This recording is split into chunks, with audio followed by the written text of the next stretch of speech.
Salam sejahtera Malaysia, denyut nadi suara rakyat bergema di channel ini.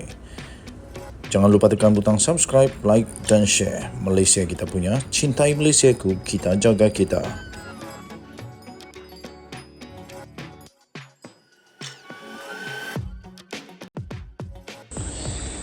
Salam sejahtera Malaysia, denyut nadi suara rakyat bergema di channel ini.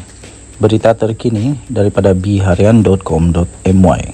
Timbalan Rektor USIM angkat sumpah 12 Disember 2023 BH Online. Berita penuh Kuala Lumpur. Timbalan Rektor Universiti Sains Islam Malaysia USIM Profesor Dr. Zulkifli Hassan mengangkat sumpah sebagai senator di Dewan Negara hari ini. Bekas Dekan Fakulti Syariah dan Undang-Undang itu dijangka menyertai Kabinet Kerajaan Perpaduan petang nanti. Zulkifli memiliki ijazah Doktor Falsafah PhD dalam bidang kewangan Islam dari University of Durham, United Kingdom. Beliau mengangkat sumpah di hadapan Yang di-Pertuan Dewan Negara Tan Sri Wan Junaidi Tuanku Jaafar pagi ini.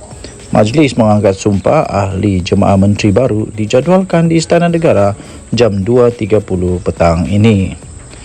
Sehingga kini masih menjadi tanda tanya siapakah yang akan bakal mewarnai kabinet baru Kerajaan Madani di bawah pimpinan Perdana Menteri yang amat berhormat Datuk Seri Anwar Ibrahim. Walaupun begitu, satu demi satu sekarang ini sudah terungkai siapa yang bakal mewarnai kabinet baru ini.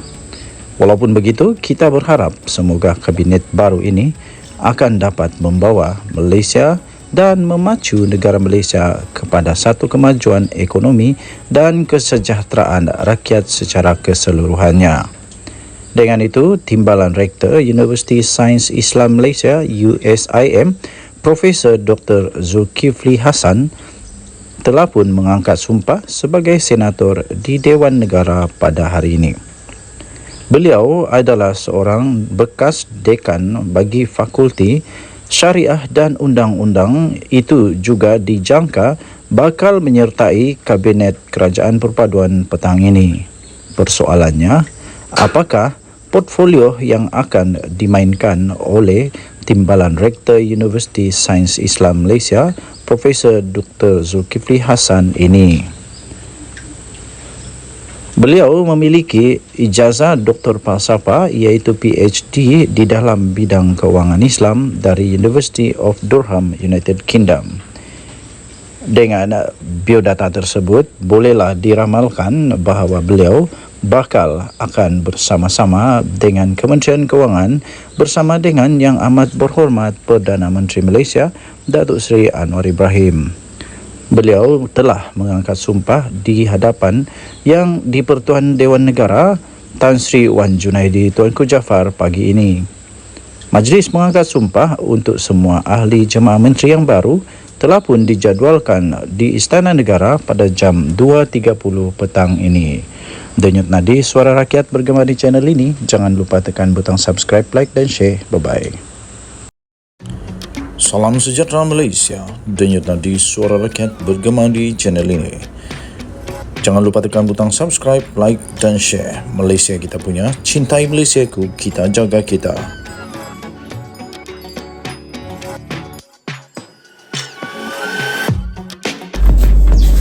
Salam sejahtera Malaysia. Selamat pagi tuan-tuan dan puan yang dihormati sekalian. Ada kejutan besar dalam rombakan kabinet. Kejutan besar yang tak siapa pun menyangka benda ini boleh berlaku di dalam rombakan kabinet pada kali ini, ya tuan-tuan dan puan yang dihormati sekalian. Antara kejutan-kejutan besar yang bakal saya dengar-dengar disebut-sebut adalah Khairi Jamaluddin, adalah Hishamuddin Hussein, adalah Ismail Sabri Yaakob. Tapi itu hanya semua spekulasi sahaja. Antara kejutan yang selalu disebut-sebut yang kononnya bakal akan menjelma pada senarai yang akan keluar ini, kononnya Hamzah Zainuddin pula, bingung. Mana ada Hamzah Zainuddin? Khairi Jamaluddin. Kalau Khairi Jamaluddin dikatakan sebenarnya sangat sesuai untuk dimasukkan semula dalam Menteri Kabinet. Antara yang lain, mereka kata, apa kata kalau Khairi Jamaluddin dilantik semula sebagai Timbalan Menteri Keuangan? Timbalan Menteri Keuangan atau Menteri Keuangan. Tapi itu semua spekulasi lah. Kemudian diberitahu ataupun dispekulasikan Hamzah Zainuddin lagi, Hishamuddin Hussein boleh dilantik untuk menjadi menteri atau timbalan menteri di mana, di bahagian pertahanan semula. Kemudian Ismail Sabri Yaakob juga berkredibiliti, ada dia punya kebolehan untuk menggantikan tempat yang telah dikosongkan, telah kosong kerana kematian Allahyarham Salahuddin Ayub. Jadi apapun itu hanya spekulasi semata-mata. Okey, jadi apa yang terjadi sebenarnya sekarang ini, spekulasi semakin kuat mengenai pertukaran dan pengguguran beberapa menteri dalam rombahan kabinet pertama di bawah pentadbiran Anwar Ibrahim. Ia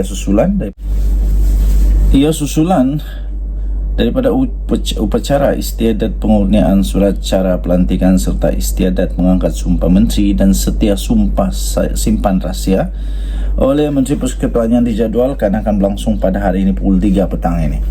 Sumber Malaysia Gazette berkata akan berlaku kejutan besar pada rombakan kabinet pada kali ini, termasuk pertukaran portfolio.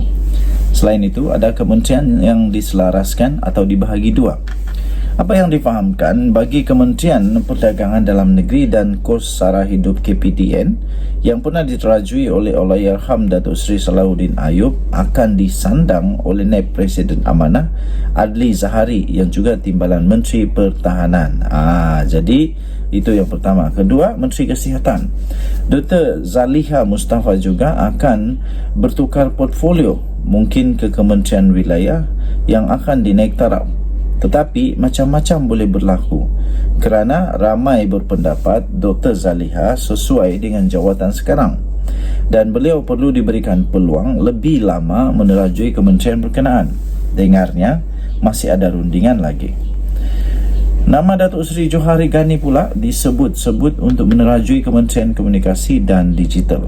Nama beliau sebelum ini disebut untuk menjawat jawatan Menteri Kewangan, Kementerian Kewangan, namun rasanya tidak ada sebarang perubahan dalam perkara itu. Kementerian ini juga mungkin pemisah bidang kuasa dengan kemunculan Gobind Singh Deo, dulu mantan Menteri Komunikasi. Timbalan Menteri Pembangunan Kerajaan Tempatan Akmal Nasir mungkin akan diangkat naik jadi menteri penuh, manakala ada kementerian yang akan diselaraskan. Antaranya Kementerian Air dan Alam Sekitar yang diterajui oleh Nik Nazmi, manakala Kementerian Tenaga dan Sumber Asli pula Datuk Seri Fadilah Yusof katanya. Malaysia Gazette juga difahamkan tidak ada perubahan dalam Kementerian Pendidikan yang sedang diterajui oleh Fadilah Sidek. Tidak akan ada perubahan kerusi-kerusi yang diterajui oleh UMNO atau DAP, ujar sumber tersebut. Katanya, wujud desas-desus pelantikan individu profesional untuk menjadi Menteri Kewangan kedua. Setakat malam. Salam sejahtera Malaysia, denyut nadi suara rakyat bergema di channel ini. Selamat pagi tuan-tuan dan puan-puan yang dihormati sekalian. Saya masih berada di Korea sekarang ini. Ni hari ke-8 di Korea. Dah lama lagi mau balik Sabah sudah. Rindu juga negara Malaysia. Sekarang jam berapa di Korea? Di Korea sekarang jam 7.40 di Korea. Sejuk dia di sini lebih kurang dalam 2 darjah Celsius sekarang, atau kosong ke 2 darjah Celsius sekarang di tempat saya berada. Okey. PRK Kemaman yang akan dilaksanakan pada 28 November ini. Menurut berita-berita, dengar-dengar cerita, menurut kabar-kabar angin yang saya terima pada ketika ini menyatakan bahawa nampaknya sekarang ini BN sedang berada sangat rapat dengan PAS sekarang. Berada sangat rapat dengan PAS. Jadi sebenarnya mengikut penganalisis politik, mengikut pemerhati politik di seluruh Malaysia, menyatakan bahawa tidak mustahil untuk Barisan Nasional menang semula di bekas kubu kuat Barisan Nasional ini. Dan menurut saya juga tidak ada yang mustahil, dan saya fikir memang benar Ahmad Samsuri boleh kalah di sana kalau calonnya tepat, kalau cara berkempen tepat, dan kalau manifesto dan semua yang dikeluarkan oleh BN itu adalah tepat. Pastinya ianya akan menjadi satu tamparan yang amat hebat, amat menakutkan, dan pastinya akan membuat satu perubahan yang besar di negeri Terengganu. Saya fikir benar sekali apa yang disebut oleh Azalina Osman, dan terbaru ini pula ada satu laporan menyatakan bahawa ya, Barisan Nasional dalam perjalanan untuk merebut semula kerusi bekas kubu kuat Barisan Nasional di Terengganu ini. Kalau kita ingat dulu pada pilihan raya tahun 2018 yang lalu, sebenarnya kemenangan PAS di sana tidaklah besar, hanya lebih kurang 2,000 lebih saja. 2,000 lebih saja kemenangan di PAS di sana. Kemudian pada PRU yang lalu, ya, dia bertambah sangat drastik dengan menang lebih 20,000 majority. Tetapi itu sebelum terjadinya banyak lagi kontroversi, banyak lagi yang terjadi kepada PAS dan Perikatan Nasional bersama dengan PPBM. Jadi sekarang ini terlalu banyak yang perlu diperkatakan. Tapi kita harus ingat dan kita harus sedar bahawa ia memang benar pada pilihan raya yang lalu langsung tidak ada yang dimenangi oleh mana-mana parti di Terengganu. Mana kata Terengganu punya parlimen, adun sebenarnya. Terengganu punya adun, langsung tidak ada pembangkang. Di Terengganu. Jadi adakah parlimen pada kali ini boleh dimenangi oleh Barisan Nasional? Itu menurut yang saya punya kajian, belum pasti boleh menang sebenarnya, tapi boleh menang. Tiada yang mustahil untuk mereka Barisan Nasional menang di Kemaman ini.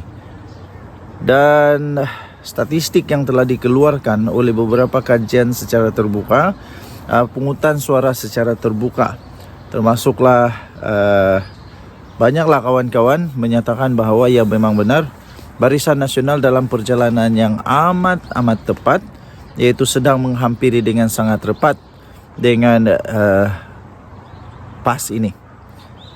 Okey, jadi Ahmad Samsuri dalam masalah yang besar juga kalau dia kalah.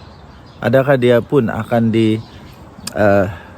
didesak untuk letak jawatan selepas ini? Kalau dia kalah, biasalah.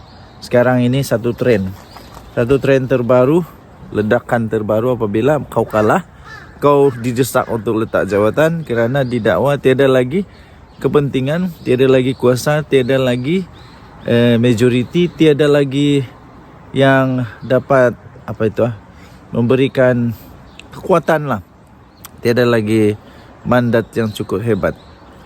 Itu memang sudah sekarang jadi sudah jadi trend sekarang lah. Jadi kita tengoklah, kalau Ahmad Samsuri kalah nanti, adakah dia akan didesak untuk dipaksa untuk bersara atau berletak jawatan, berundur. Denyut Nadi, Suara Rakyat bergema di channel ini. Jangan lupa tekan butang subscribe, like dan share. Malaysia kita punya, cintai Malaysiaku, kita jaga kita. Bye-bye.